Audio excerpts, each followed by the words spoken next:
Good thing you're actors because I can actually see how you're feeling. Are you guys I heard a storm's coming up the coast. This is true? That must be a little stressful. I hope everybody can stay safe and hunker down and all of that. Do you think opening night is still gonna happen on Friday, or do you think you might have to kick that? You say yes in the middle on Friday. All right, I'm gonna ask you rapid fire questions. Show me our Greg. I have a guess. Okay, I'm gonna tell you if I was right. I was wrong. Okay, where's our Rowley? Somewhere. Okay, I just got you guys reversed. All right, got it, got it. I'm catching on. I have a little guess as to our Fregley. Yes, okay. What's really funny is that Fregley, like I drew him in black and white, and I don't know, like in my mind, he had red hair, and then they kept casting him like as a kid with red hair. I mean, all love to red-haired individuals, but it was like it's really funny that I drew it in black and white and it always comes out red. And we have our Patty Farrell right there. That's a fun. Oh, two Patties. It looks like there might even be another one. Okay. Two Patties. And so different shows, different nights kind of thing. Okay. And how many different okay, wait, a few more. Where's our Shrug? Somewhere way back there. Excellent. And Roderick. He's he's running behind because of the storm and traffic. Well, and because he's Roderick, right? That's that's what Roderick would be late. That's what Roderick's gonna do. But I'm right now in our I'm in this theater, this not theater. I'm in the Wimpy Kids studio. So this is where I work. This is like the studio, which is pretty cool. I see some claps and stuff like that. Maybe you guys aren't making any noises. Maybe you're just like really good actors. All right, so when I was on the movie set, that's the actual chair that I would use on the movie set. That's my giant 9 foot piece of cheese, which is also a television. I have a freaky, well, this isn't freaky. I have the only world's life-size Scrooge McDuck, and this is the freaky thing.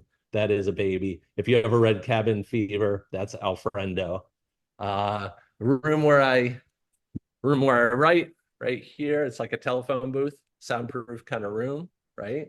And let's see. Oh, this is kind of funny. I've gotten to meet a few different US presidents. So here's our family and the Obamas. And then just a few months ago, our family and the Bidens. And actually, in two nights, I'm going to interview Hillary Clinton. So this it's kind of crazy. Like I'm a cartoonist. I'm not supposed to be doing this stuff. And then this is our kind of our studio room. Let's see. There's lots of stuff in here. I'm gonna turn on the clouds. Hold on. All right. Nine. Okay, you guys can't look at my password. Hold on. Special. There we go. We'll make it patriotic. All right. So this is cool. The clouds change colors. In fact, this one right here is patriotic. We can make it do thunderstorms, all sorts of other stuff. We've got over here an airplane fuselage. That's where we eat lunch and have meetings and things like that. Got a giant loaded diaper van on the wall over here, right? Upside down drum kit right there. Heffley sitting over there chilling. Here's like kind of a backdrop for Cabin Fever, if you saw that. And then we've got Roderick's Kitchenette over here, which is kind of cool. It's like very rock and roll. So turn it on. Boom. There we go. We have a party in here. It's a pretty cool office to work in. We've got a Twisted Wizard game right here. Right. And so you guys are connected with Brandy, is that right? A librarian? Yes. Some of you know her. Some okay, there we go. And tell me this, since I can only hear one of you, the grown up, I think. Tell me what the cast's favorite song is to perform.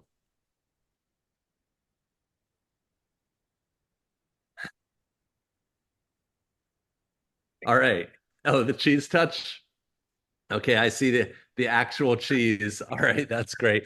I love that one. I love Patty's song. I like a lot of it. The Joshy song is hysterical. Do you guys have that in your version? Yes. Where's our Joshy? Is he the same as? Yeah. When you read that, you must have just been like, "Oh goodness, this is going to be a little bit different." But I love this play. I feel like the first time I ever heard it, like sometimes they'll take a kid's property like mine, and then they'll make a musical or a play out of it, and it's not very good. And I remember the first time I sat down and heard it performed, I was like, "Oh my gosh, this is good!" Like the songs just get in your head, and it's amazing. So I feel sad that Fregley's taken off Fregley's head now, but there we go. All right, guys, I'm sure I forgot some of the major cast members. Mom and Dad, are you in the audience? Right there and there. Okay, great, great. And do you have any questions? I've got like 2 or 3 minutes if you had any questions. Oh, we have a few. Can Patty Farrell come? Can Patty Farrell come Come, here? You mean to the studio? come back in the books. Oh, I see. Patty Farrell come visit you. You mean like the original Patty? Yes. Oh, I can tell her. I can reach her, you know? How long are you guys going to be in production? I mean, performing. Just this weekend. Just this weekend. So probably not. Although I did just yesterday, I think I hung out with Zach and Robert, the original Greg and Rowley. We were just like hanging out in Boston. So that was pretty cool. All right. What inspired you to like write the books? What To inspired you to write the books? Yeah.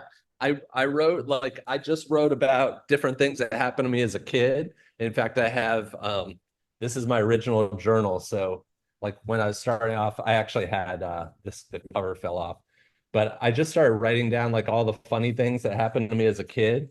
So these are just all different stories, things that happened to me along the way. And these are all the stories that made it into Diary of a Wimpy Kid. Like I had a pretty normal childhood, honestly, but of course, funny things happened to me, just like I'm sure they've happened to you. And so I just wrote them down. It took me 4 years, and then I got a lot of material out of that. All right, our Fregley. What will the next book be? It What kind will of, be? yeah. I'm gonna have to ask you one more time because the audio cuts in and out. What will the next book be? What will the next book be? It'll be Hot Mess, and I think I've got it somewhere here. I've got like one of the first copies.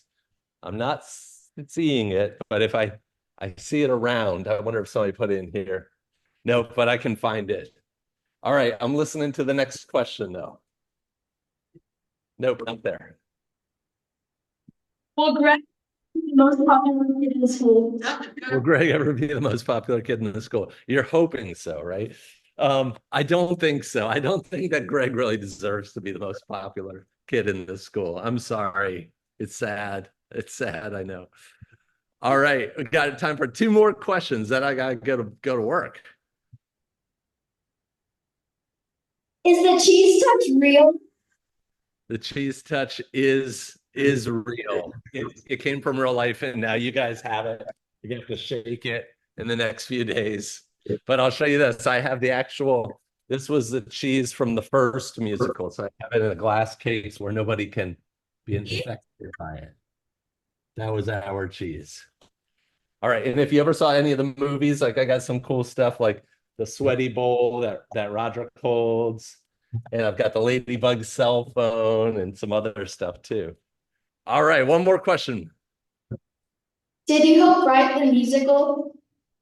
Did I help write the musical? I did not. However, I helped shape it. So I got to decide how to tell the story and how to like the big moment.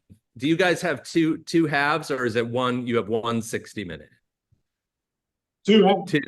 So there's an intermission in the middle. Yeah. So one of the things that you do in a musical, you know this by now, is that what you're trying to do at the end of the first act is to plant a question in the audience's mind. And the question that we tried to plant is, Greg says he's got to get rid of this guy. And it's kind of like, can he, like, it's like, is what's going to happen. You know, the audience says what's going to happen, and I say proudly that I helped write that. So that's kind of cool. But guys, I hope you have a great show. I can't believe you're putting all this work into something that's going to play out over a weekend, but it's a fun show. You're going to see that everybody in the audience is going to love it. I hope that everybody could kind of get through this storm and get to the other side of it. But thank you so much for letting me see into your theater, see your faces. I really appreciate you. And have a great show, guys. Take care. Break a leg. Roger. Hey, Roderick, he showed up on time. He's still got bedhead. That's cool. All right. Thanks, everyone. Take care. Bye.